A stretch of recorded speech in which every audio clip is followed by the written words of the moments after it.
Baik, Assalamualaikum warahmatullahi wabarakatuh. Selamat malam, Bapak, Ibu, Abang, Mbak hadirin sekalian. Senang rasanya dapat bertemu pada siang hari ini. Yang terhormat Bapak Dekan Fakultas Perikanan dan Ilmu Kelautan IPB University, Profesor Dr. Insinyur Ferdinand Yulianda MSc, yang kami hormati Mbak Dea Fauzia Sari selaku Director of Embryo, yang dimana merupakan penyelenggara juga pada kegiatan siang hari ini, dan juga yang saya hormati Abang, Mbak, Bapak, Ibu sekalian yang hadir pada acara MBDO Track Talk Seri 1 2025 pada siang hari ini. Perkenalkan, saya SF Abdullah Syabania Syadi yang akan membantu jalannya diskusi kita pada siang hari ini mengenai leopard shark ya, identiknya, yang dimana kita akan membahas bersama Mbak Mary yang merupakan speaker kita pada hari ini selaku Shark Conservation Aquarist, yang dimana di RRRC yang uh, beliau juga tidak hanya sekedar uh, menjadi shark conservation di sana, namun beliau juga merupakan satu founder dari Our Conservancy yang cukup terkenal saya di sosial media, khususnya saya sebagai mahasiswa yang sering kali stalk terkait dunia konservasi. Baik, langsung saja kita next kepada sesi berikutnya, opening speech dari Mbak Dea Fauzia Lesari selaku Director of Embryo. Kepada Mbak Dea, saya persilahkan. Baik, terima kasih Mbak Bolia. Nih susah ya namanya Bolia, jadi panggilannya emang Bolia lebih lebih mudah gitu ya. Terima kasih. Bismillahirrahmanirrahim. Assalamualaikum warahmatullahi wabarakatuh. Selamat siang, selamat sore juga untuk teman-teman yang ada dari timur ya. Salam sejahtera dan salam sehat untuk kita semua. Ini pertama-tama saya ingin sapa-sapa dulu yang sudah hadir. Terima kasih nih Pak Dekan, Prof. Ferdinand yang senantiasa mensupport kegiatan embrio dan juga menyempatkan ya hadir di sela-sela kesibukan seleksi mahasiswa ini Pak Dekan. Kemudian ada juga Mbak Mary ya dari RAK.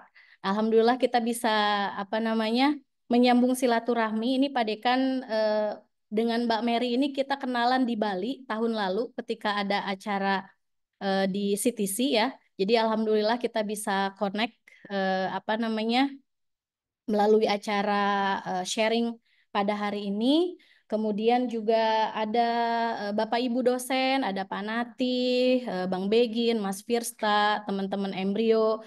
Kemudian juga ada Bapak Ibu ya, ini saya lihat tidak hanya dari Bogor, kayaknya banyak teman-teman dari timur. Ada Mas Leo juga dari Natgeo, kemudian teman-teman mahasiswa semuanya yang tidak bisa saya sebutkan satu persatu. Jadi terima kasih ya pada hari ini sudah join di kegiatan Embryo Talk Series. Jadi Embryo Talk Series ini adalah salah satu kegiatan dari Embryo yang merupakan think tank organization yang ada di IPB khususnya FPIK yang memang fokus dalam riset-riset kemudian juga aktivitas berkaitan dengan marine biodiversity. Nah, Embryo sendiri ini singkatan dari Enhancing Marine Biodiversity Research in Indonesia yang tadi saya sampaikan bahwa memang kita banyak fokus ataupun apa namanya ya melakukan kegiatan-kegiatan related to marine biodiversity dan aktivitas pendukungnya. Nah, harapannya di Embryo Talk Series ini bisa menjadi wadah, bisa untuk sharing ya, tidak hanya dari kampus, tetapi juga tadi ini Mbak Mary juga sebagai praktisi ya di apa namanya di Raja Ampat di salah satu NGO dan project ya untuk Shark. Nah ini juga apa namanya sangat menarik nih karena pasti banyak cerita-cerita ya, cerita lesson learn, keluh kesah ataupun seperti apa keunikan gitu kan khususnya tadi tentang leopard shark ini gitu ya. Nah, apa namanya? Saya yakin nanti kita bisa dapat ilmu dari sharing ini. Namun sebelum masuk nanti ya ke sharing sessionnya Mbak Mary, kita dengarkan dulu nih sambutan Pak Dekan. Pak Dekan, saya persilahkan langsung aja ya Pak ya.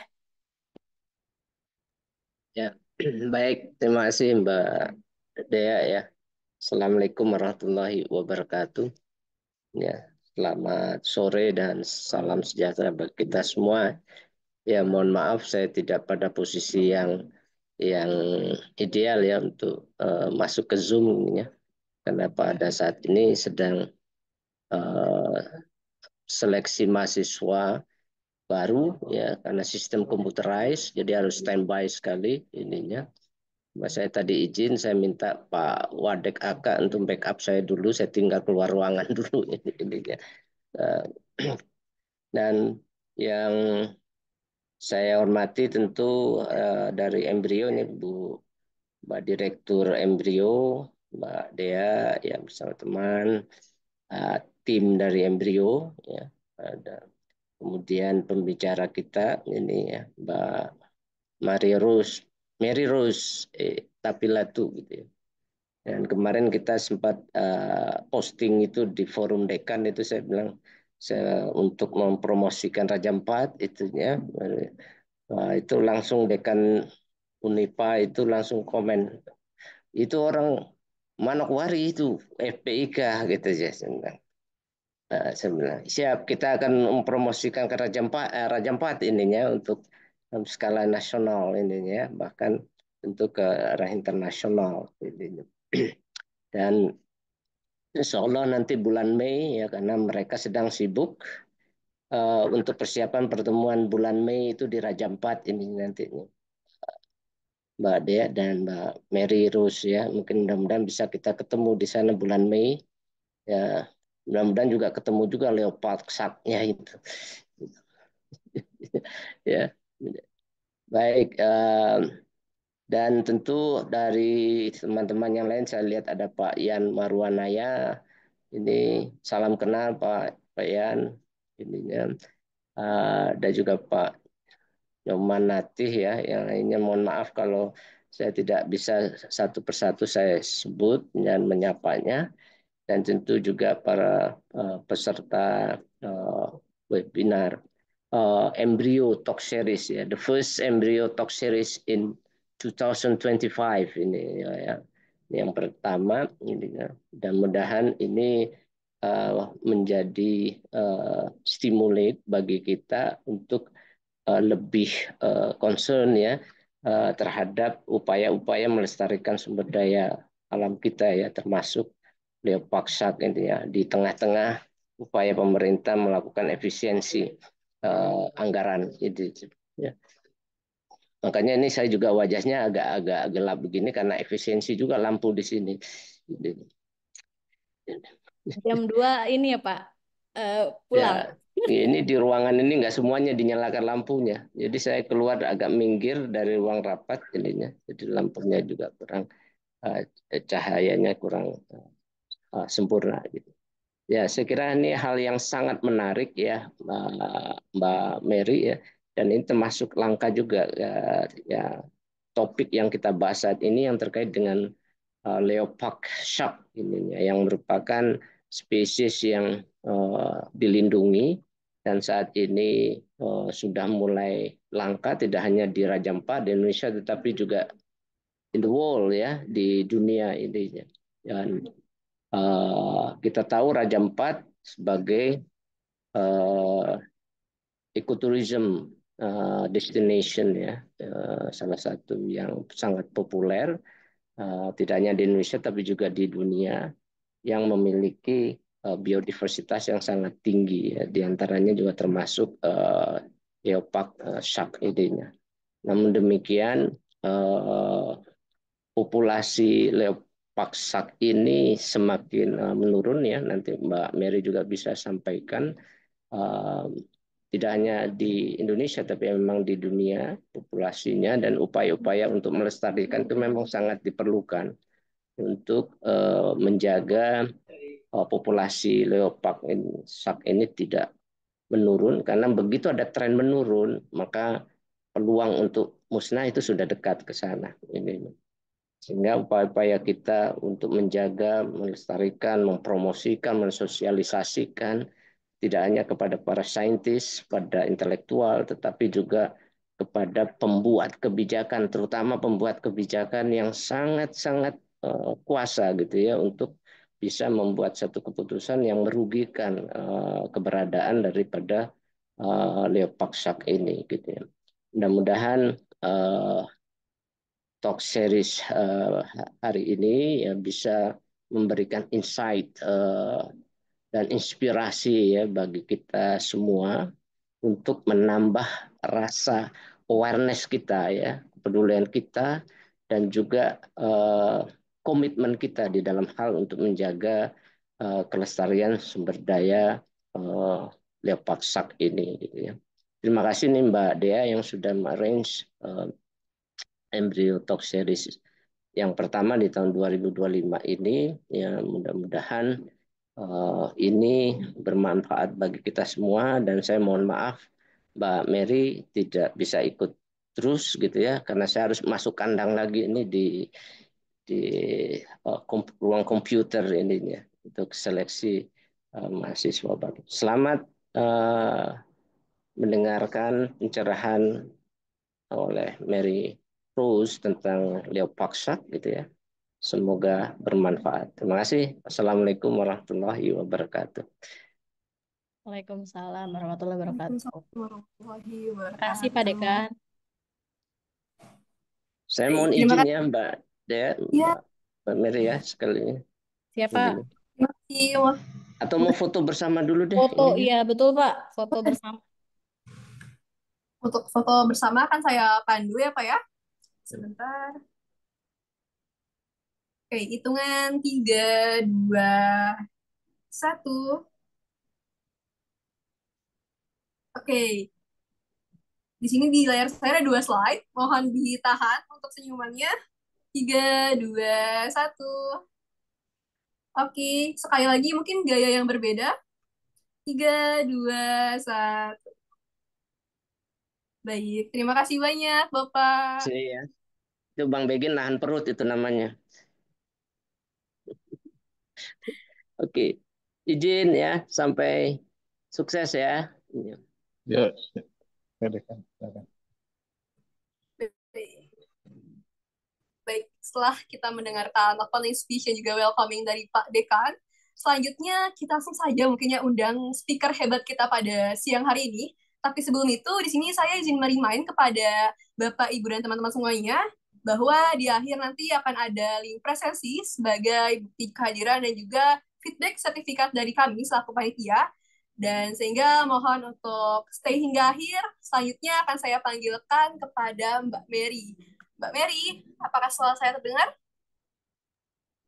Siap, kedengaran Mbak Bolia. Oke, boleh nih Mbak, boleh berkabar dulu kabar Mbak hari ini bagaimana dan apa saja yang sudah Mbak persiapkan untuk event pada siang hari ini? Sejauh ini saya sudah mempersiapkan beberapa foto-foto yang sekiranya dapat membantu menjelaskan tentang bagaimana proyek yang kami lakukan di Raja Ampat dan harapannya juga dapat menginspirasi teman-teman pendengar pada kesempatan webinar kali ini, begitu Mbak. Oke, wow, dokumentasi I think is important karena orang mungkin akan kurang tertarik juga ketika tidak melihat langsung ya Mbak. Dan ini Mbak Mary sudah mempersiapkan tak hanya dari segi speech, bahkan dari segi visual dan juga materialnya akan disampaikan. Oleh karena itu, langsung saja kita sambut Mbak Mary, dan kepada Mbak Mary, waktu dan layar saya persilahkan. Baik, terima kasih Mbak Mulia. Saya izin share screen saya ya. Oke. Wah, Oke, baik. Izin bertanya, apakah screen saya sudah terlihat pada layar? Sudah terlihat, Mbak. Baiklah, siap. Oke, selamat siang Bapak Ibu, teman-teman yang saya hormati sekalian. Perkenalkan nama saya Mary Rosta Pilatus, saya juga biasa dikenal sebagai Mary. Pada kesempatan kali ini saya akan membawakan dan berbagi tentang pengalaman saya bekerja sebagai seorang shark conservation aquarist di RRCC Authority Shark. Jangan khawatir, mungkin judulnya terlihat rumit, tapi sebenarnya pekerjaan yang dilakukan itu cukup besar maknanya dan sudah dilakukan untuk waktu yang cukup lama. Dengan tema yang akan saya bawakan sesuai yang ada di pamflet yang sudah dibagikan juga, The Call of the Wild, Rewilding Leopard Sharks in Raja Ampat. Nah, jadi pertama-tama mungkin saya akan membahas dulu mengenai siapakah leopard shark ini yang cukup terkenal, yang sudah ada di hadapan Bapak Ibu sekalian. Jadi mungkin jika pertama kita bicara tentang leopard sharks, ada beberapa orang yang mungkin masih berpikir bahwa leopard sharks yang kita akan bicarakan bentuknya seperti ini. Leopard. Nah, akan tetapi khusus untuk spesies yang akan kita bahas pada kali ini adalah Indo-Pacific Leopard Sharks, lebih tepatnya Indo-Pacific Leopard Sharks. Jadi Indo-Pacific Leopard Sharks ini adalah common name-nya dan untuk nama ilmiahnya disebut juga sebagai Stegostoma tigrinum. Nah, Indo-Pacific Leopard Sharks mungkin ada Bapak Ibu yang kenal juga disebut sebagai hiu zebra, hiu tutul. Jadi ada beberapa sebutan untuk hiu ini. Dan dari gambar yang saya paparkan mungkin terlihat bahwa hiu ini terlihat sangat harmless ya, terlihat sangat friendly, tidak memiliki gigi yang tajam seperti hiu yang mungkin kita lihat pada umumnya di film-film yang ada ditampilkan di bioskop. Nah, ini adalah hiunya. Nah, kenapa kita akan mengenal terlebih dahulu tentang siapakah dia ini, bagaimana kira-kira biologinya, bagaimana dia hidup. Jadi, uh, untuk mempelajari tentang Indo-Pacific Leopard Sharks, tapi kita sebut aja sebagai zebra shark ya. Um, untuk zebra shark ini, oke, sebentar. Zebra shark ini biasanya dikenal, biasanya uh, untuk dewasanya biasanya terlihat pada gambar yang paling atas. Jadi ini adalah bentukan dewasanya. Kenapa dia disebut sebagai leopard sharks? Karena berdasarkan dari polanya, dari patternnya bisa kita lihat bentuknya itu totol-totol dan lurus memanjang ke belakang. Jadi di situ totol-totol yang serupa dengan yang bisa kita temukan juga pada pola yang terlihat uh, dari dari macan tutul. Nah, kemudian dari zebra shark ini dia memiliki 3 fase perubahan pola. Jadi ketika uh, zebra shark ini masih dalam keadaan telur, bentuk telurnya adalah seperti yang di bawah yang saya tunjukkan di sini. Di sini ada tulisan egg, jadi ukurannya cukup kecil, sekitar 30 cm. Nah, dari ukuran ini, telur ini dalam waktu 3 sampai 4 bulan, dia akan menetas sebagai juvenile yang warnanya hitam putih. Nah, yang warnanya hitam putih ini karena terlihat polanya seperti membentuk pola zebra, maka oleh karena itu hiu ini disebut juga sebagai hiu zebra. Yang dimana ketika dia menetas, ukurannya mencapai sekitar 25 sampai 36 cm. Untuk eh, gambarannya, kalau dia baru menetas, ini adalah salah satu hiu kami. Jadi hiu ini dia baru berumur 1 minggu dan seperti bisa dilihat ukurannya kedua tangan saya, pada kedua tangan di gambar itu cukup kecil, dia sangat vulnerable dan masih dalam tahap untuk belajar bagaimana caranya bertahan hidup.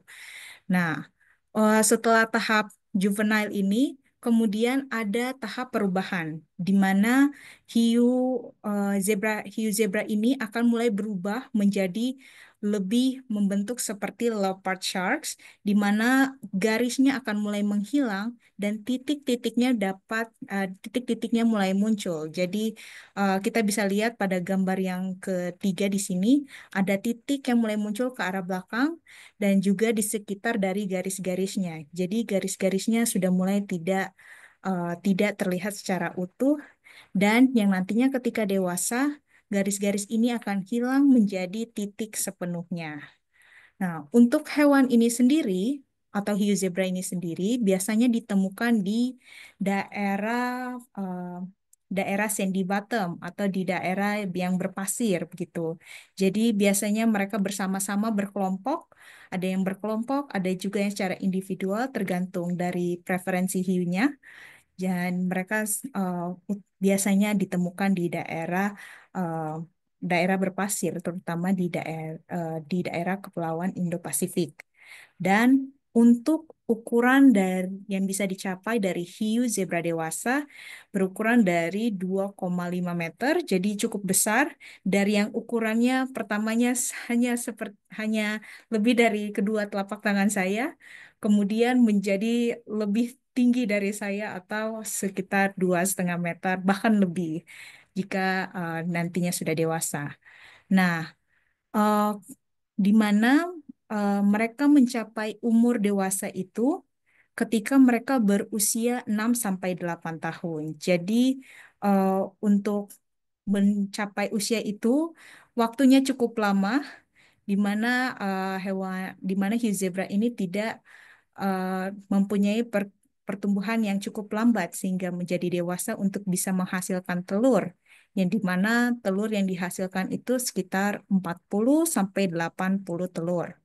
Nah, fakta uniknya dari 40 sampai 80 telur yang dihasilkan dari hiu ini hanya 5% dari telur tersebut yang bisa menetas dan menjadi hiu dewasa. Jadi nilainya dan angkanya cukup rendah untuk fekunditas dari hiu ini dari telur hiu menjadi hiu dewasa kembali. Regenerasinya cukup lambat dan juga cukup sedikit. Nah, kenapa sekarang hiu ini menjadi topik, menjadi target dari proyek konservasi yang sedang kami lakukan? Jadi, oh, ada yang terlewat, maaf. Baik, ini salah satu website disebut dengan Spot the Leopard Sharks. Jadi dari em, jadi dari hiu dewasa yang tadi yang sudah kita lihat, hiu zebra dewasa, mereka memiliki pola tersendiri dari masing-masing hiu, meskipun mereka adalah jenis hiu yang sama. Jadi sama seperti pada whale shark. Jadi whale shark meskipun semuanya ada titik-titik, mereka mempunyai pola yang berbeda yang mengidentifikasi satu individu hiu dengan hiu lain. Dan hal tersebut sama juga dengan yang ada pada leopard sharks ini. Jadi terutama pada sisi kirinya. Jadi pada sisi kiri dari leopard sharks itu selalu memiliki perbedaan pola antara satu hiu dengan satu hiu yang lain. Nah, ini ada beberapa yang polanya titiknya seperti bunga, ada yang polanya seperti uh, garis. Nah, tetapi garis dalam bentuk titik-titik. Jadi semua itu ada perbedaan polanya dan ada website yang khusus untuk mengumpulkan untuk citizen science-nya, di mana mengumpulkan foto-foto dari leopard sharks yang ditemukan di alam, yang kemudian diupload sebagai bentuk untuk kumpulan data dari leopard sharks ini. Nah, sekarang masalah yang dihadapi dari leopard sharks. Jadi sejak tahun 1990-an, penangkapan hiu dan pari sudah marak terjadi di mana-mana dan tidak terkecuali juga dengan leopard sharks ini. Jadi leopard sharks sudah ditangkap di seluruh wilayah di Indonesia, tidak terkecuali juga di Raja Ampat. dan yang menyebabkan sekarang statusnya dalam keadaan endanger. Nah, seperti bisa dilihat pada gambar, ada beberapa hiu yang di bawah sini. Hiunya ini sudah mulai berubah bentuknya, sudah mau mencapai dewasa. Sedangkan hiu yang di sebelah sini, yang di bagian atas, dia masih dalam bentuk transisional menuju ke dewasa. Jadi hiunya belum dalam keadaan dewasa, tetapi sudah ditangkap dan juga sudah diperjualbelikan, yang kemudian nanti dikeringkan dan dijual. Nah, penangkapan hiu yang marak terjadi ini sudah menyebabkan penurunan populasi hiu di mana-mana, apalagi mengingat Indonesia sebagai penjual produk hiu hiu dan pari terbesar di dunia. Nah, untuk pertanyaannya adalah bagaimana dengan hiu yang ada di Raja Ampat, khusus untuk hiu ini. Jadi ketika saya bekerja di Raja Ampat, saya saya banyak berinteraksi juga dengan teman-teman dari dive guide dan juga crew boat dan ada beberapa orang lokal. Nah, dari situ didapatkan info bahwa ada seorang dive guide, jadi dia sudah menyelam di Raja Ampat selama 20 tahun lebih dan dia hanya melihat 3 hiu dewasa dari leopard sharks. Jadi kenyataan dari data yang didapatkan dan juga eh, visualisasi yang dilihat di alam secara langsung oleh pelaku usaha sudah dapat terlihat bahwa memang populasi hiu ini sudah dalam keadaan endanger. Nah,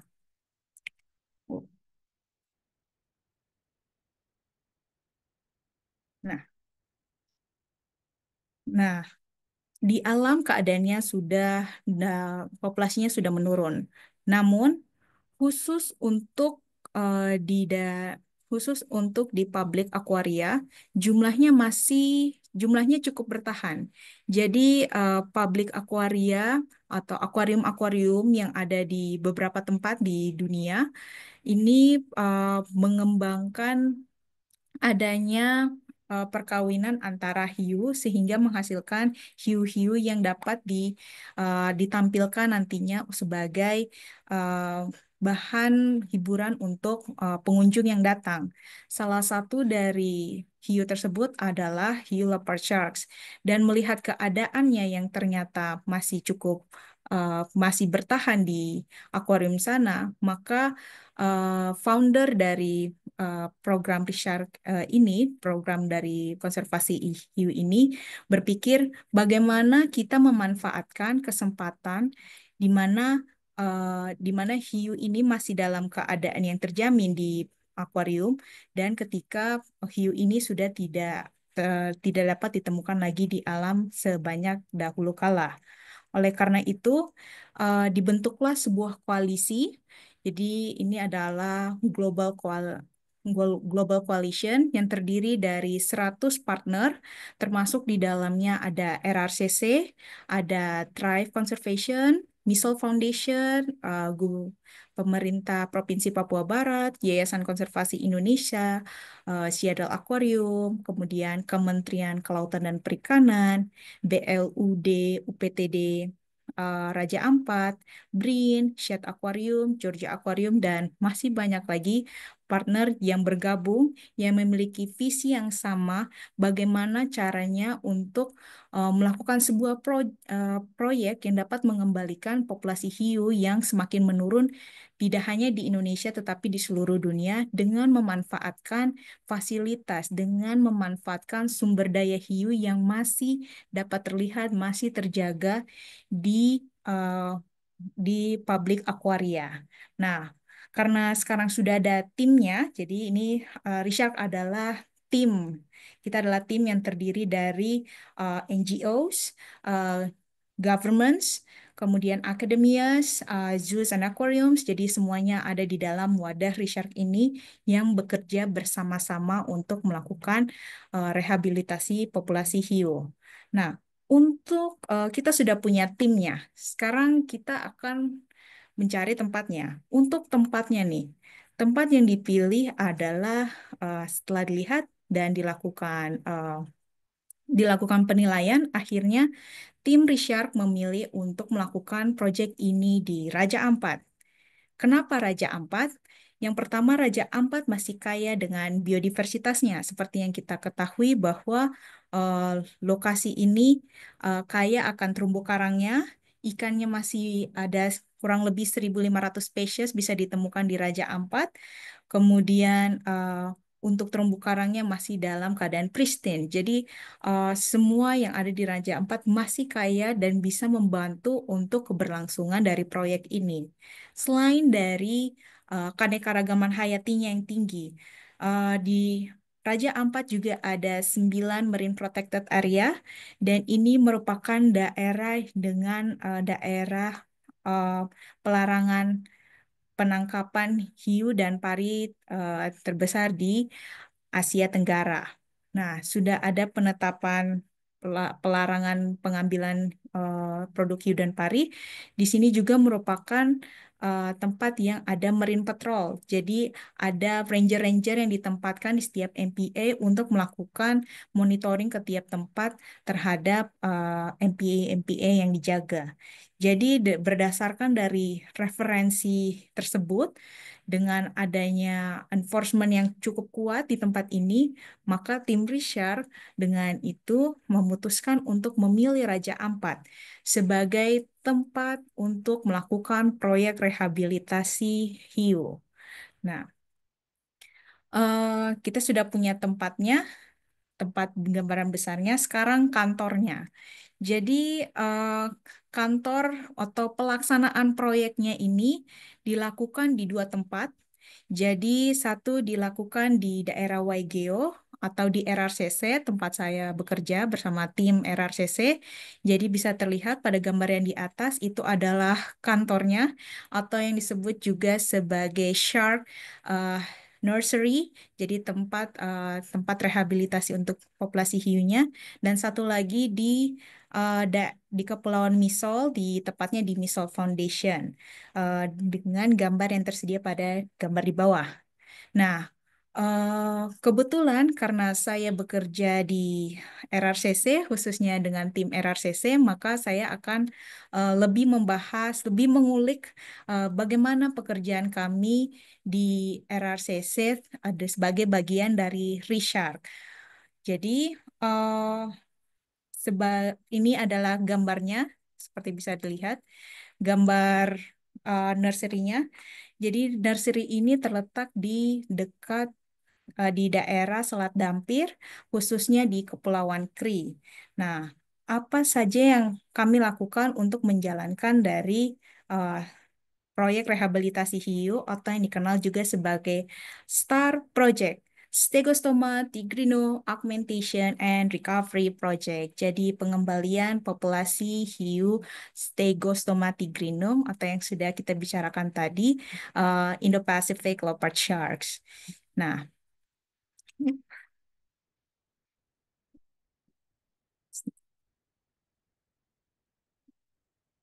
jadi ada beberapa step yang dilakukan uh, dari tim research.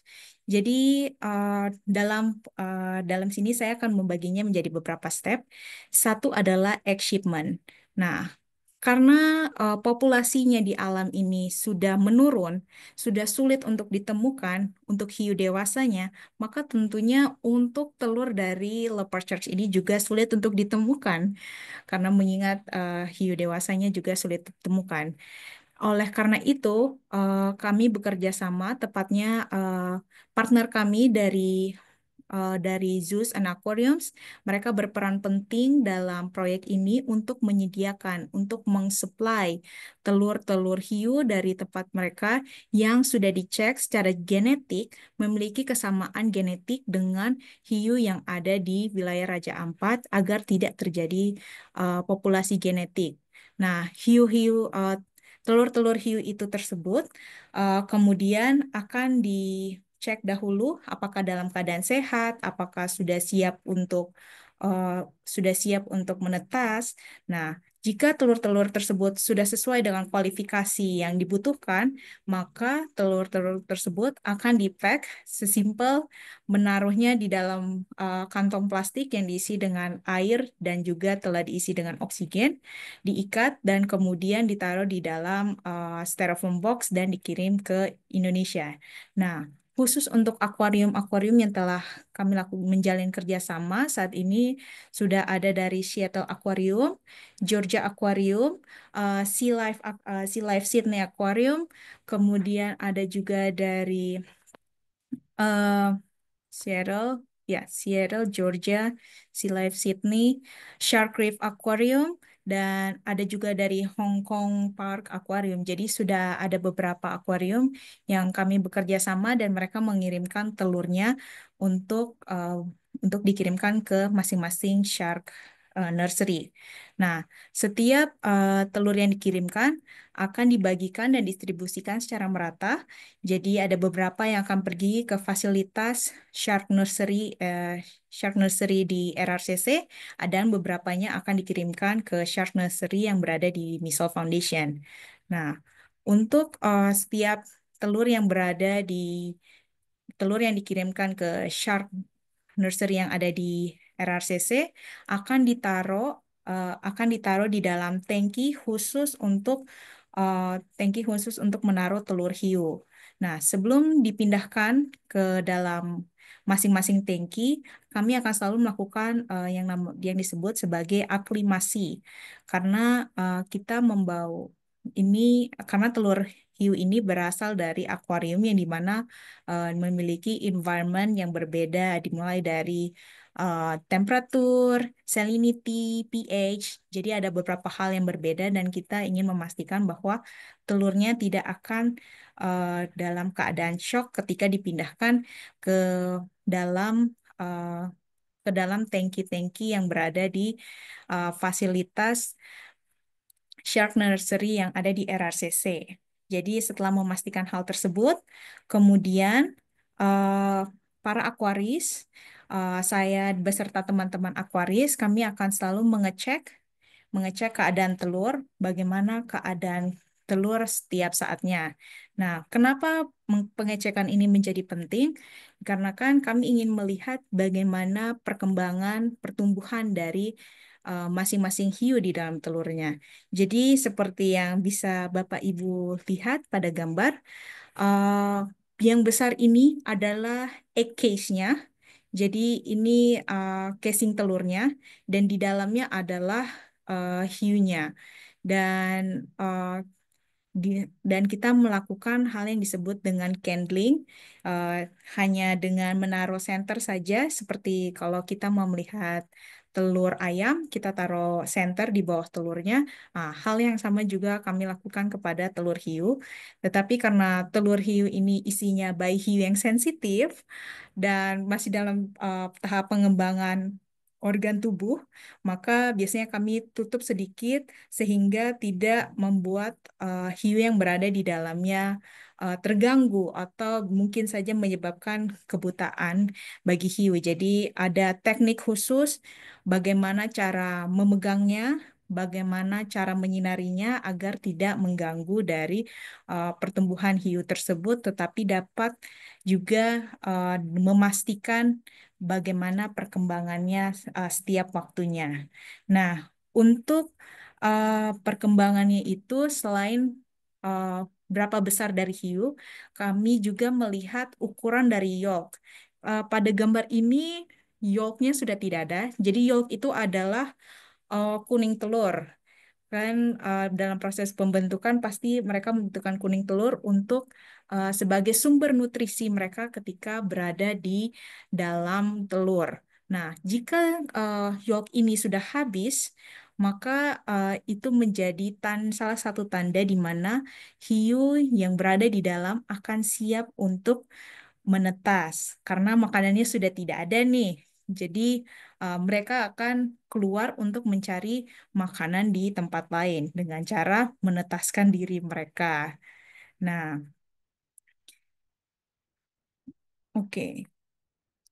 Kemudian, nah ini adalah gambaran ketika hiu hiu zebra ini menetas. Jadi dari gambarnya bisa kita lihat di sini ini adalah body. Ini adalah hiu kelima kami yang ada uh, di Shark Hatchery di RRCC Shark Hatchery.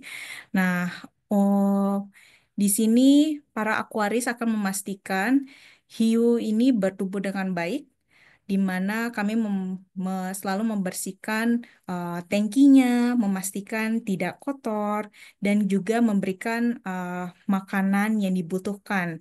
Jadi di sini ada beberapa siput karena makanan dari hiu ini sendiri ada terdiri dari moluska, krustasea, dan juga ikan kecil. Nah, tetapi khusus untuk bayi hiu ini kami memberikannya untuk siput seperti pada gambar. Nah, setiap minggunya para hiu akan diukur panjangnya dan juga beratnya. Dan jika panjangnya sudah mencapai 40 cm, mereka akan dipindahkan ke tempat yang lebih besar lagi. Nah, ke tempat yang lebih besar, di mana di tempat yang lebih besar itu akan disediakan pasir, batu-batu sebagai tempat pelatihan mereka, karena nantinya mereka akan dilepas liarkan ke alam. Nah, oh, oh, astaga, saya mohon maaf. Seharusnya di sini menampilkan foto-foto dari para hiu yang sudah menetas di Shark Hatchery kami. Tetapi sepertinya ada kesalahan teknis. Tapi ini adalah gambarannya. Jadi ini adalah beberapa gambaran dari hiu-hiu lain yang ada di hatchery kami. Jadi ada Audrey, Kathleen, dan Charlie. Itu adalah batch pertama kami. Dan khusus untuk nama Charlie ini didedikasikan untuk Prof. Charlie sebagai pimpinan Brida Papua Barat. Nah, kemudian ada juga di batch kedua kami ada Marshall dan Buddy. Marshall hanya terlihat ekornya. Saya mohon maaf sekali atas kesalahan ini. Kemudian ada Buddy. Jadi ada Christina, Sharon, Jill, Fahmi, dan masih banyak lagi. Tetapi sebenarnya saya ingin menampilkan beberapa saja tampilan dari hiu-hiu ini, karena saya ingin memaparkan bagaimana adanya perbedaan pola seperti yang saya sebutkan di awal. Jadi ketika kita lihat, meskipun mereka serupa, sama-sama hitam putih, sama-sama ada garis, tetapi kalau kita lihat masing-masing dari hiu ini eh, dia ada perbedaan polanya. Jadi misalnya pada Audrey dia seperti em, sepatu kuda. Jadi sepatu kuda bentuknya yang kayak gini. Nah, untuk body kita selalu bilang kalau bentuknya itu seperti pola penyu, pola tengah-tengah penyu gitu. Sedangkan untuk Fahmi itu di tengahnya sini ada seperti kotak dan lingkaran. Dan untuk Jill kita sebutkannya ada pelangi, bentuknya yang pola kedua ini seperti pelangi, terus di ujungnya seperti awan kecil. Dan untuk Sharon dotnya ada 3. Jadi pola-polanya berbeda, dan sebagai shark aquarist atau biasanya juga dikenal oleh teman-teman di Raja Ampat sebagai shark mama. Tugas kami selain memberi makan, selain mengukur mereka dan juga memastikan pertumbuhan mereka, eh, kami juga harus mengingat mereka, apalagi kami berinteraksi dengan hiu-hiu ini setiap harinya. Jadi tentu saja kami mengingat mereka seperti mengingat bayi-bayi kami sendiri begitu. Nah, ini hanya gambaran saja yang mau saya tampilkan bagaimana perbedaan pola.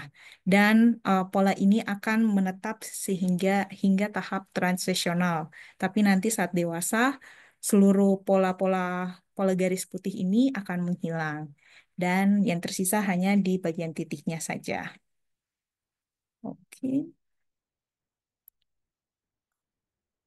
Nah, tahap selanjutnya, setelah dia menetas, kemudian sudah ada di tangki yang lebih besar, kami akan melakukan yang disebut juga sebagai tagging.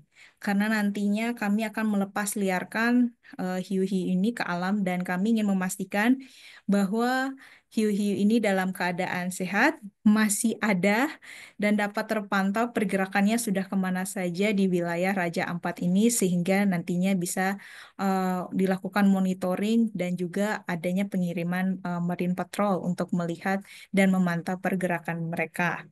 Nah, tag yang kami gunakan ini ada dua tag. Yang pertama ada acoustic tag, yang kedua ada RFID tag.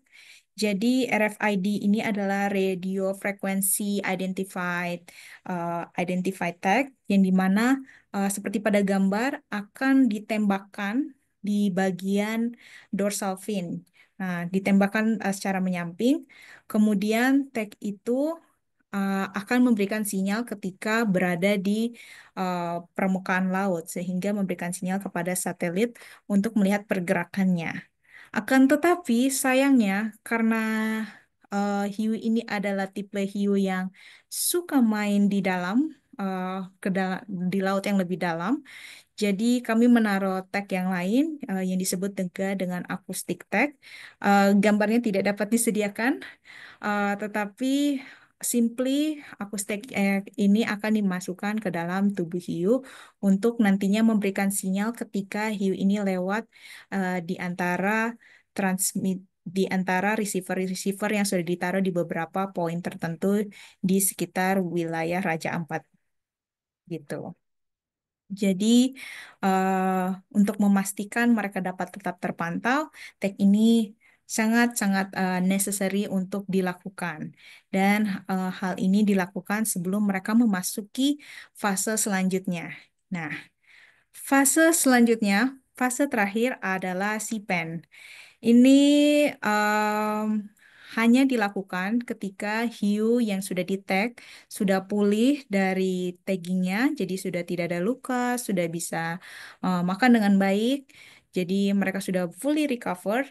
Kemudian mereka akan dipindahkan ke sea-pen. Sea-pen ini basically adalah uh, basically ada di laut terbuka, tetapi kita taruh jaring di sekitarnya untuk memastikan kita bisa melihat bagaimana transisi perilaku mereka ketika mereka berada di alam. Jadi perilaku mereka, apakah mereka bisa berenang dengan baik? Karena awalnya ketika mereka berada di dalam tangki ini memang kita ada arus yang dibuat, arus buatannya, tetapi tidak sekuat dengan yang ada di laut yang asli, laut yang real. Jadi biasanya ada percoba, ada ada trialnya ya, ada trialnya bagaimana mereka bertahan, apakah mereka bisa makan dengan baik, dan syukurnya eh, kami bersyukur hampir semua hiu yang kami masukkan setelah proses recovery semuanya bisa berenang dengan baik dan juga bisa makan dengan baik. Bahkan mereka bisa mencari makannya sendiri. Jadi pada awalnya kami bantu, tapi kemudian mereka bisa hunting sendiri, menemukan makanan mereka sendiri, dan itu sudah terekam dan sudah menjadi catatan di kami. Begitu. Jadi semuanya dipastikan dalam keadaan aman. Nah, hiu ini dipindahkan ke dalam sipen ketika mereka mencapai ukuran 70 cm. Jadi ketika yang awalnya masih sekitar 30 cm, kemudian sampai 70 cm itu waktunya nggak lama, prosesnya tidak lama, prosesnya tidak cepat, tetapi bersyukurnya eh, semuanya bisa berlangsung dengan baik. Nah, setelah hiu-hiu ini sudah diyakinkan bahwa mereka lolos kualifikasi, sudah bisa makan dengan baik, sudah bisa mencari makan dengan baik, berenang dengan baik, dan bisa beradaptasi dengan baik terhadap arus, maka ketika mereka mencapai ukuran 1 meter, kami akan melepas liarkannya tepat di samping dari shark hatchery kami. Jadi ini adalah gambar ketika kami melakukan pelepas liaran yang ada pada gambar ini. Oh, ini namanya kemil. Jadi kemil ini kami lepaskan di bulan September tahun 2024. Nah, untuk total hiu yang sudah kami lepaskan sejauh ini, tahun 2023 kami melepaskan 4 hiu, dan tahun 2024 kami melepaskan 18 hiu. Nah, itu jumlah hiunya ini dihitung total total antara hiu yang dilepaskan di RRCC dan hiu yang dilepaskan juga di Missile Foundation. Jadi ini akumulasi hiu yang sudah dilepas. Jadi sudah ada 22 hiu yang sejauh ini kami lepaskan. Nah, itu proses yang terjadi di dalam shark hatchery. Nah, untuk pelepas liaran hiu, kami kami juga dipublikasikan momen momen itu dipublikasikan di National Geographic Global yang judulnya Chasing the Unknown, kemudian yang National Geographic Indonesia yang judulnya Pelepas Liaran Hiu. Jadi sudah ada publikasinya. Jadi kalau ada Bapak Ibu, teman-teman sekalian yang ingin baca lebih dalam lagi, mau tahu lebih dalam lagi, bisa membeli majalah yang saya sudah tampilkan di sini. Nah, langkah selanjutnya dari pelepas liaran hiu adalah adanya monitoring. Jadi, hiu-hiu yang kami lepaskan tadi sudah ada taggingnya. Nah, setelah dilepaskan, kami ingin mengecek apakah hiu-hiu tersebut dapat beradaptasi dengan baik. Nah, ada beberapa hiu yang kami temukan. Salah satunya pada gambar di sini ada Anselm. Ini adalah hiu jantan. Jadi terlihat seperti pada gambar, mereka lebih senang berada pada daerah yang sandy bottom area.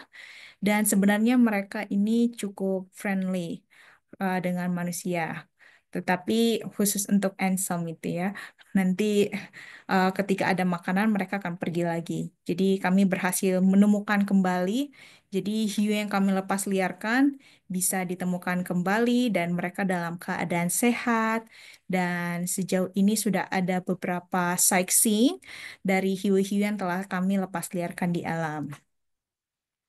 Selain dari monitoring, kami juga tidak lupa untuk memberikan edukasi kepada turis, wisatawan-wisatawan yang datang ke tempat kami, ke Shark Hatchery di RRCC, dan juga kepada local communities. Jadi kami pergi ke masyarakat dan juga berbagi tentang proyek ini dengan harapan mereka dapat membantu, mendukung proyek ini. Dan salah satu uh, dari local community yang kami sudah engage, ada beberapa dari mereka yang dulunya adalah nelayan hiu, tetapi sekarang mereka uh, dengan dengan tulus hati dan dengan penuh support mau membantu kami untuk memantau sekiranya mereka melihat salah satu hiu kami dan mereka tidak akan menangkapnya dan saat ini selalu datanya akan dikirimkan kepada kami ketika mereka menemukan hiu kami. Jadi uh, community engagement ini sangat penting. Kami lihat upaya ini dan kami ingin masyarakat lebih tahu lagi sehingga dapat mendukung proyek ini dan dapat menciptakan populasi hiu yang lebih berkelanjutan lagi gitu. Nah, adapun beberapa masalah yang bukan masalah, tantangan yang kami hadapi ketika menjalankan proyek ini.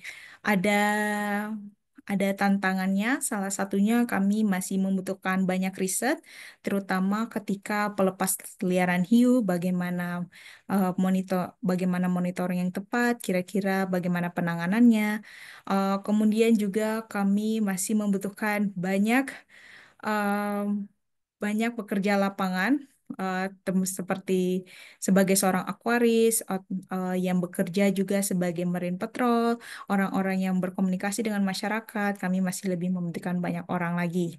Dan yang terakhir mungkin yang menjadi masalah juga dan tantangan yang dibutuhkan oleh setiap NGO, setiap setiap effort yang sedang dilakukan, conservation effort yang sedang dilakukan, adanya bukan masalah, adanya kebutuhan funding untuk bantuan penyelesaian proyek masing-masing. Jadi itu beberapa tantangan lah yang saat ini kami hadapi.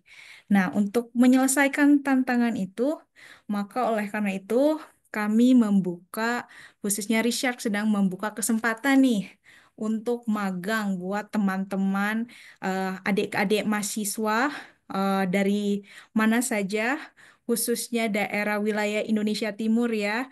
Kenapa wilayah Indonesia Timur? Karena kita adalah orang-orang yang tinggal di timur, khususnya di daerah Papua yang bekerja untuk keberlangsungan dan kelestarian alam Papua. Jadi kalau saya bisa mohon teman-teman dari Papua untuk ikut serta dalam proyek untuk dalam intern yang sedang dibuka. Tetapi ini juga tidak menutup kemungkinan untuk teman-teman dari luar Papua untuk ikut bergabung juga dengan kami bersama-sama dalam tim kami untuk membantu secara langsung di lapangan, untuk terlibat secara langsung, memberikan dampak yang lebih dari apa yang sudah kita pelajari di bangku kuliah dan kemudian diterapkan, berinteraksi dengan orang dan dari yang gambar yang dilihat, eh, ini merupakan kesempatan yang sangat luar biasa untuk menjadi bagian dari Richard dan juga untuk belajar lebih banyak lagi, khususnya di lapangan, bagaimana penerapan dari ilmu-ilmu yang sudah kita pelajari begitu.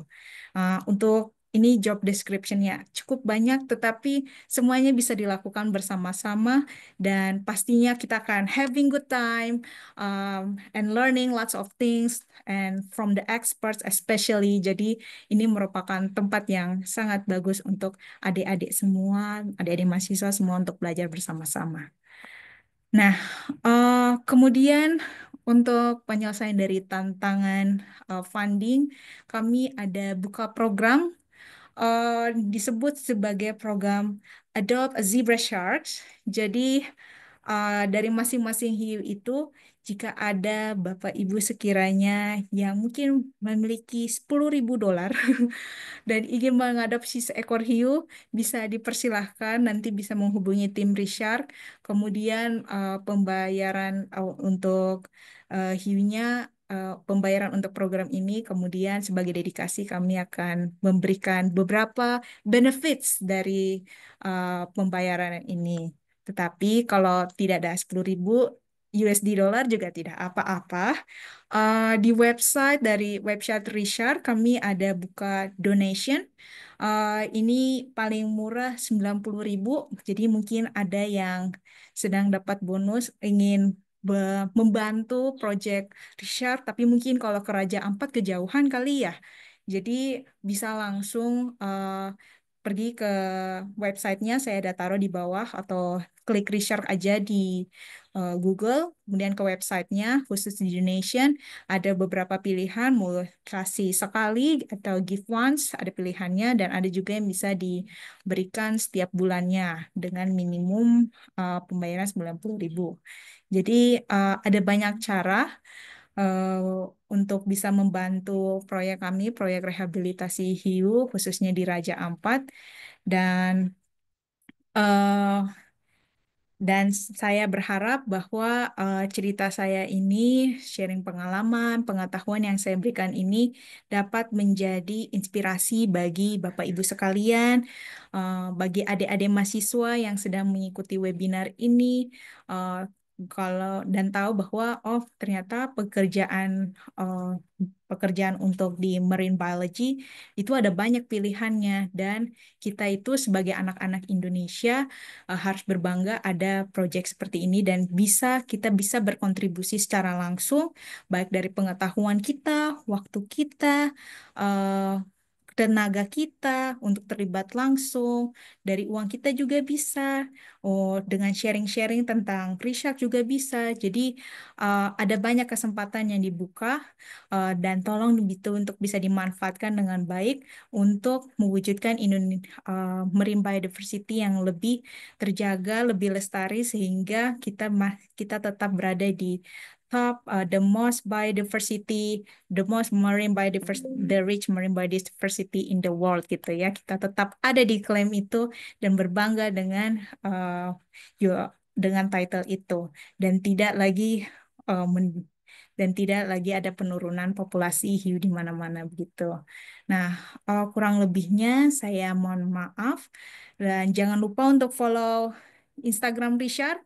Apalagi nanti untuk lihat opportunity boleh banget follow Instagram Richard. Demikian dari saya, kurang lebihnya saya mohon maaf. Saya kembalikan lagi waktu dan kesempatan ini kepada Mbak Bolia. Silahkan Mbak.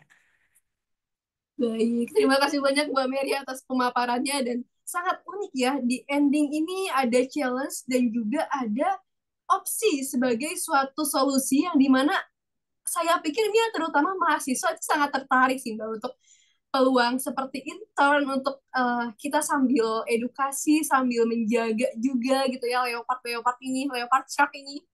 Dan itu sungguh-sungguh interesting. Oke, next kita akan buka sesi diskusi. Di sini akan ada beberapa termin. Mungkin untuk teman-teman, abang, mbak, dan juga bapak ibu sekalian yang ingin bertanya, boleh saja langsung raise hand. Dan jika tidak memungkinkan, boleh juga via kolom chat. Oleh karena itu, saya tunggu untuk raise hand-nya. Oke, ada yang ingin bertanya, boleh banget. Sambil menunggu, aku mau tanya nih Mbak Mary, boleh gak Mbak?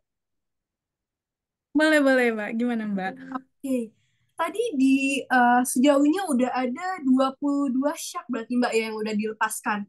Itu yang 2023 ada 4, 2024 ada 18. Kabar sampai sekarang apakah masih ada Mbak semuanya? Masih terjaga juga?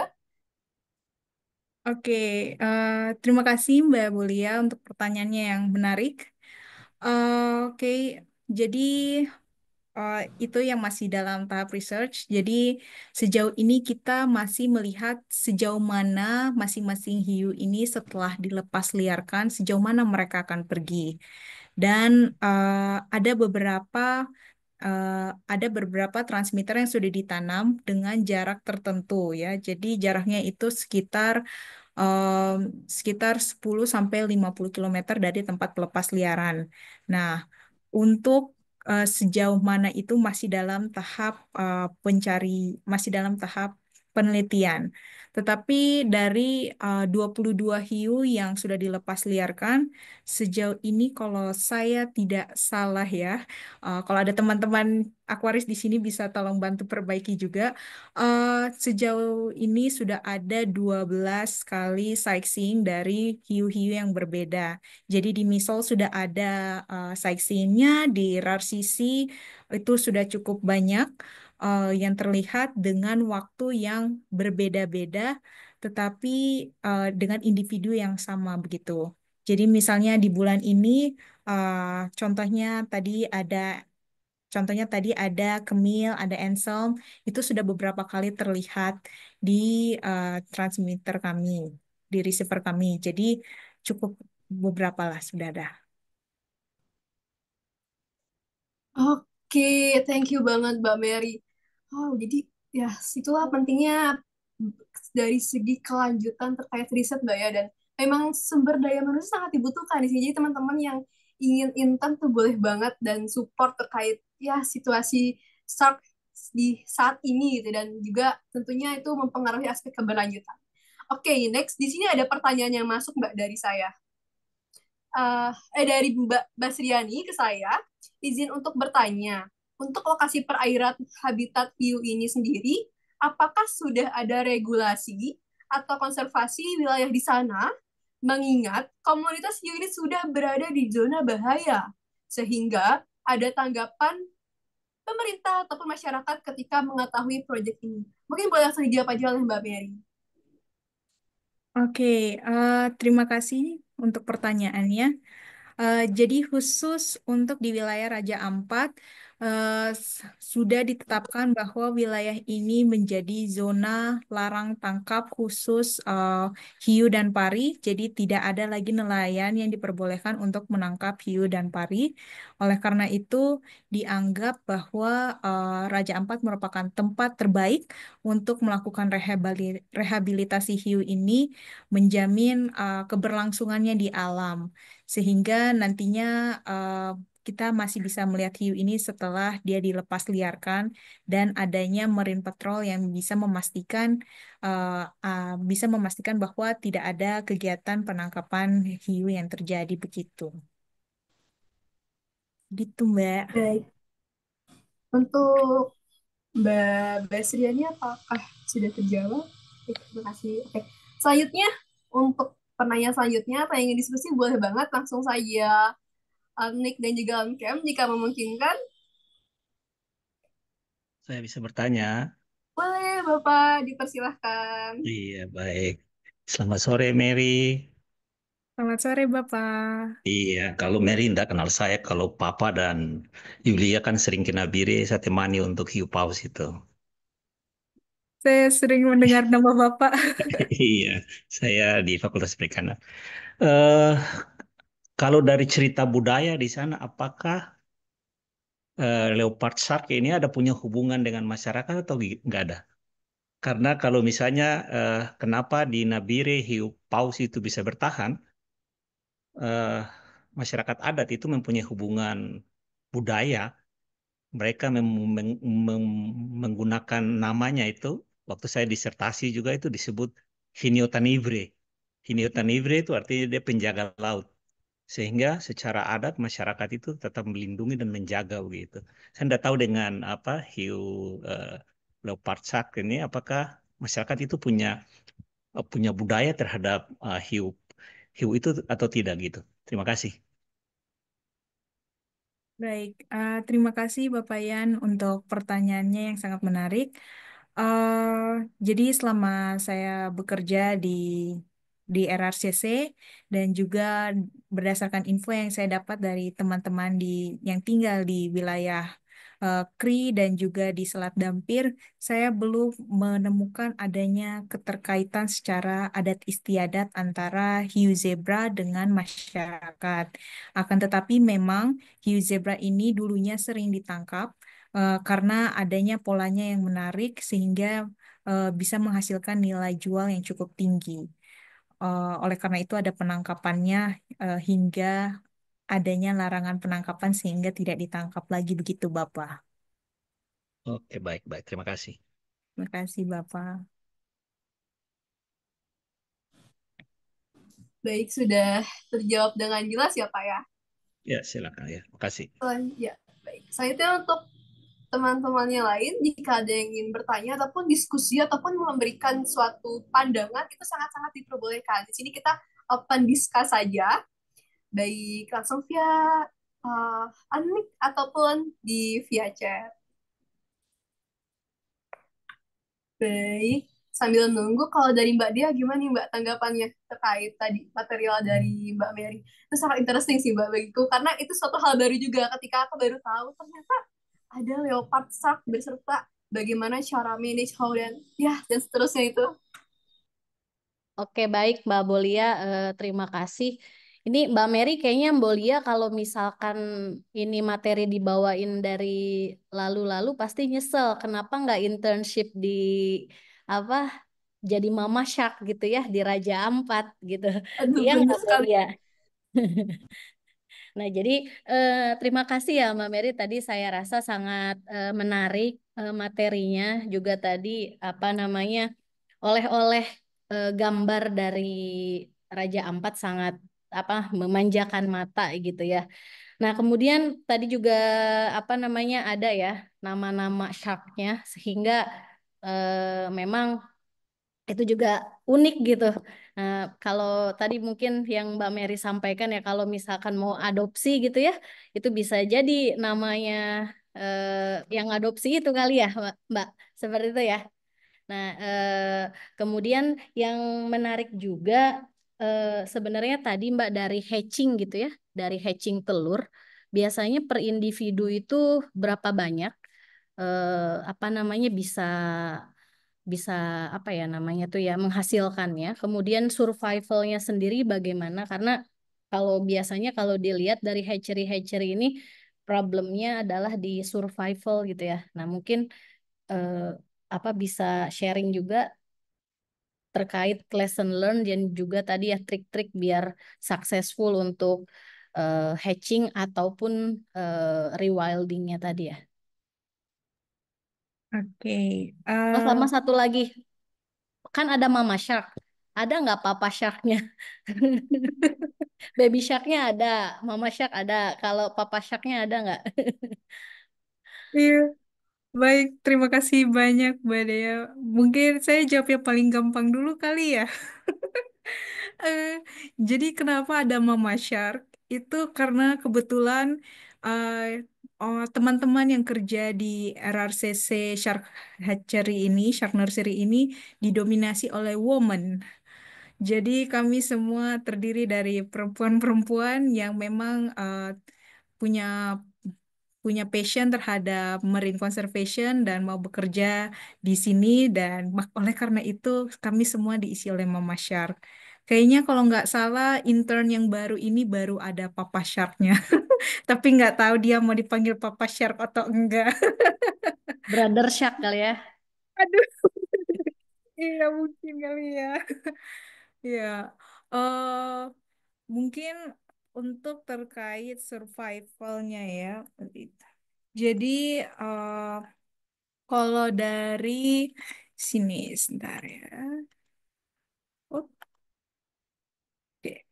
Jadi seperti yang tadi ada saya sebutkan bahwa hiu ini kalau hiu dewasa dia menghasilkan sekitar 40 sampai 80 telur nih. Dan ukuran telurnya seperti yang pada gambar, tapi ini bukan ukuran sesungguhnya ya, karena kecil sekali memang. Tetapi satu hiu besar ini dapat menghasilkan 40 sampai 80. Nah, tidak semua dari hiu yang ada bisa menghasilkan bayi hiu. Mengapa demikian? Karena uh, leopard sharks ini dia uh, mempunyai ability tertentu di mana mereka bisa menghasilkan telur uh, tanpa adanya bantuan dari jantannya. Jadi dia bisa menghasilkan telur khusus dari ovariumnya saja tanpa ada persetubuhan dengan yang jantan. Nah, kalau telur seperti itu atau yang fertile, dia tidak bisa menghasilkan bayi hiu khusus yang sudah ada perkawinannya yang bisa menghasilkan telur yang menghasilkan bayi hiu. Nah, dari 40 sampai 80 ini hanya sekitar 5%, jadi biasanya bisa 5 sampai 10, jadi bisa angkanya cukup tinggi, tergantung dari bagaimana mereka tinggal, bagaimana mereka hidup. Jadi karena khususnya ini ada di akuarium, keberlangsungannya cukup besar ya, makannya baik, terus dijaga lah begitu. Jadi potensi yang bisa menjadi hiu yang menetas hiu menetas dewasa yang baik ini ada sekitar 5 sampai 10%. Tetapi kembali lagi ketika dipindahkan ke alam itu menjadi salah satu yang challenging untuk bagaimana Richard bisa memastikan bahwa hiu-hiu tersebut bisa sampai ke tahap eh, pelepas liaran alias ukurannya sampai 1 meter. Nah, oleh karena itu, sebelum dilepas liarkan, kami selalu memastikan mereka sudah langsung terkoneksi, bukan terkoneksi. Jadi ketika mereka ditaruh di tangki, air yang ada di dalam tangki itu adalah air yang sama seperti yang ada di Laut Raja Ampat. Jadi mereka tidak akan shock ketika mereka ditaruh uh, dengan kandungan kimia dan fisika dari laut yang ada di Raja Ampat. Yang kedua, kita memastikan makanan yang mereka makan ini adalah live food. Jadi atau enggak makanan yang bisa didapat juga di wilayah Raja Ampat. Jadi bukan yang ada di pasar kami berikan kepada mereka, tetapi apa yang bisa kami temukan di sekitar alam Raja Ampat ini, di sekitar Shark Nursery ini kami berikan kepada mereka. Sehingga ketahanan tubuhnya itu sudah lebih terjamin, jadi mereka sudah terbiasa untuk makan dengan hal yang sama untuk nanti ketika mereka dilepas liarkan gitu. Jadi ketika mereka sudah benar-benar kami say bye-bye, itu mereka bisa bertahan sehingga seperti yang tadi disebutkan ada sightseeing setelah 1 bulan, setelah 3 bulan dari pelepas liaran itu bisa tetap terjadi begitu, Mbak Dea. Baik, makasih Mbak Mary. Saya ini ada satu lagi barusan terlintas di benak saya terkait dengan habitat ataupun untuk pelepas liaran. Ada nggak sih data-data lingkungan yang RARC punya gitu ya? Misalkan tentang kualitas air. Tadi kan mungkin pengecekan itu dilakukan di hatchery gitu ya. Namun untuk yang habitatnya kualitas air, sedimen, kemudian juga mungkin tadi ya arus seperti itu, apakah sudah apa namanya terdokumentasikan? Kalau belum, artinya kan ini bisa menjadi salah satu prospek ini ya penelitian habitat, kesesuaian habitat gitu ya untuk shark ini gitu. Oke, baik, terima kasih Mbak. Tentunya sebelum dilepas liarkan kami selain di dalam shark hatchery, kami juga sudah melakukan monitoring terlebih dahulu di tempat pelepas liaran, terus di tempat sipennya, bahkan kami ada data tersendiri yang kami kumpulkan setiap harinya untuk memastikan adanya kesesuaian antara kandungan fisika kimia yang ada di air, maksudnya di alam dengan yang ada di dalam tangki. Jadi semuanya sudah terdata di database Pakai kami. logger gitu ya. Iya, iya benar, Mbak. Kayak sensor suhu disimpan di situ, jadi nanti transmitter, ada transmitter yang ini ya. Eh, Kami menggunakan eh, termometer biasa sih, Mbak. Tapi kita lakukan setiap 2 kali sehari, jadi datanya juga cukup memadai untuk nantinya ketika pelepas liaran begitu, Mbak. Oh, itu di hatchery-nya atau di alam atau di habitatnya? Di di dua-duanya, Mbak. Jadi Eh, selain di dalam hatchery, di luarnya juga kami selalu cek 2 kali sehari. udah kayak minum obat ya. Iya, Oke, terima kasih infonya. iya, Mbak.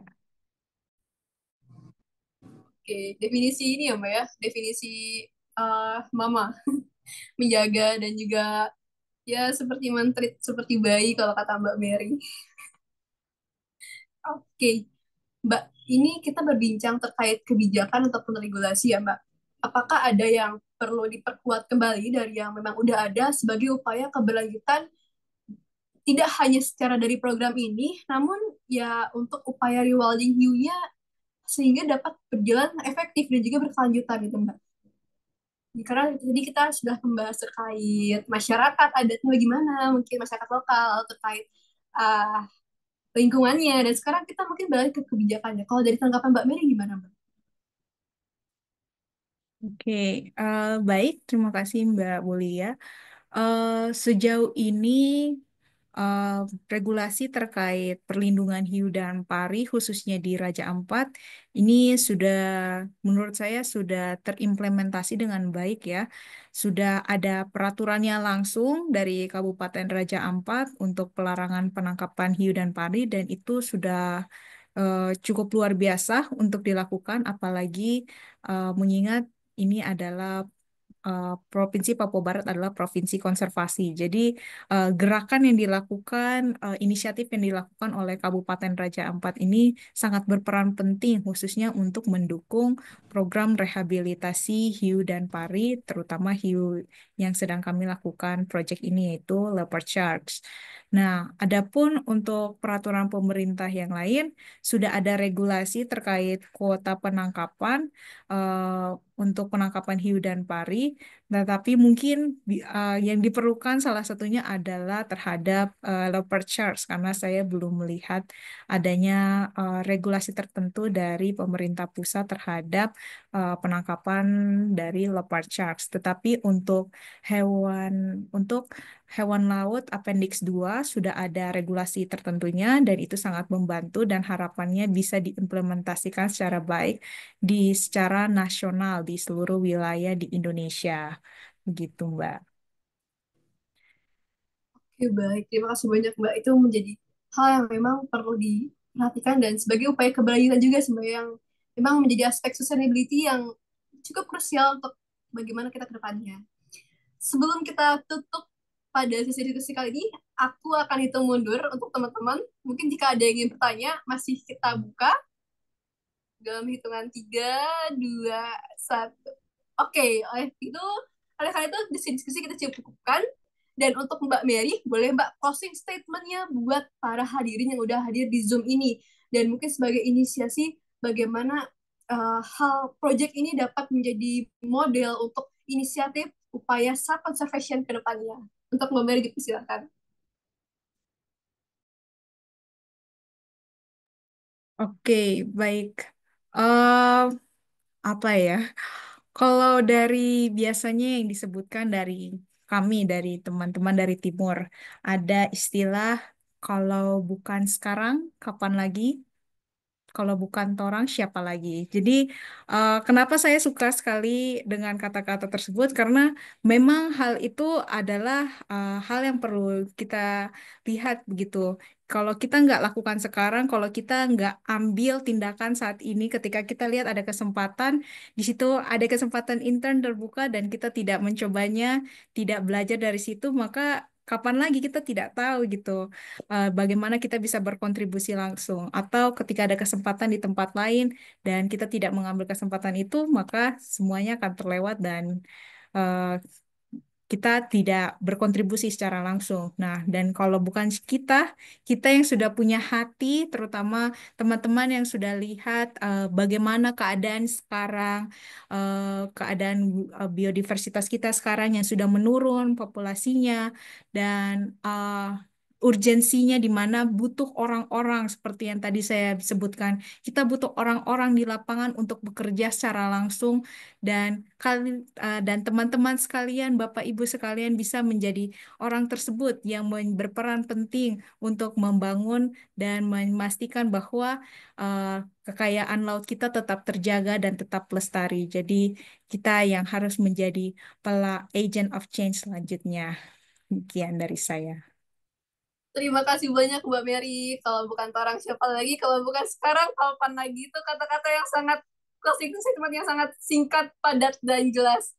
Oleh karena itu, closing statement tadi merupakan penutup dari kegiatan kita pada hari ini.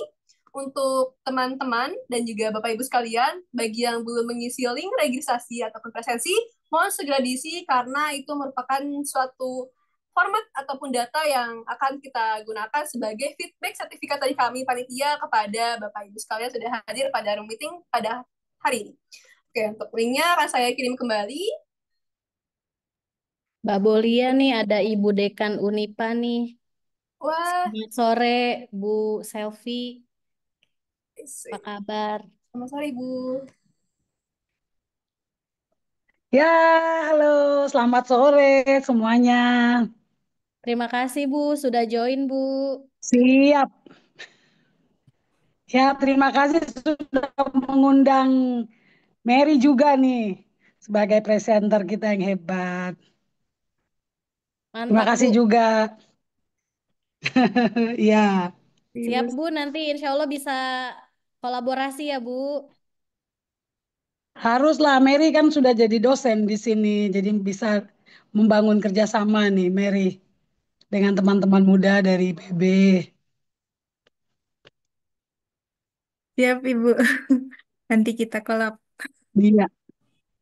Iya, nanti mungkin ada beberapa hal lain-lain lagi, Tomer. Itu biotanya banyak yang juga kita bisa eh, perkenalkan kepada teman-teman di luar Papua. Kita juga punya walking shark, kita punya ya yang lain ya, yang mungkin kemudian berikutnya bisa juga jadi topik webinar bersama ya. Bagaimana ya embrio ini ya, Siap untuk Bu. memikirkan hal-hal iya, hal-hal Setiap lain bulan, lagi. setiap Mm-mm. bulan kita ada sharing session Bu. Kalau mau dipersering lebih bagus lagi gitu ya. Ya Pak Begi nih ya, Pak Begi nih. Papa Syak ya Pak Ya, Begin. Ibu. Udah, iya udah, ini sebelum. Siap Bu. Kebetulan saya Iya. pernah kunjungi yang di Misol. Oh, apa? Walking Shark ya? Iya Bu, yang sama ini juga sama dulu yang di mana itu? Pokoknya di Misol lah, jauh dari mana-mana. Iya, iya, iya, iya. Tapi tempatnya indah kan? Misol itu jauh lebih indah dari tempatnya Mary kerja Waduh, ini.